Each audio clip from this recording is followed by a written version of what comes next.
పక్కింట్లో పనసపండు చెట్టు ఉందండి. వాళ్ళు ఆ చెట్టుకున్న కాయలు కొయ్యరు, తినరు, ఎవరికి ఇవ్వరు. సో చూద్దాం మనం ఒకసారి తెంపి అని తస్కరిస్తున్నామండి. దొంగతనం అంటే దౌర్జన్యంగా దోచుకోవడం, తస్కరించడం అంటే తెలివిగా తీసి. పైన చెట్టుకున్న కాయలు ఎలాగో తెంపలేము. ఇక్కడ పక్కకైతే నిలబడితే ఈజీగా తెంపుకునేలాగా ఉన్నాయి.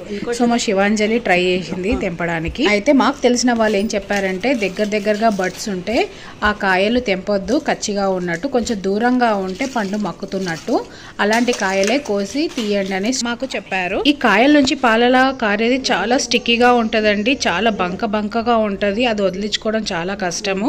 సో చేతికి ఆయిల్ అప్లై చేసుకొని కట్ చేస్తుంది. మీకు ఈ ఫ్రూట్ ఏ విధంగా కట్ చేసుకోవాలో ఇక్కడ మేము ఫోటో పెట్టాము చూడండి. ఆ బర్డ్స్ అనేది దూరంగా ఉన్నాయంటే మక్కినట్టు, దగ్గరగా ఉన్నాయంటే కచ్చిగా ఉన్నట్టు.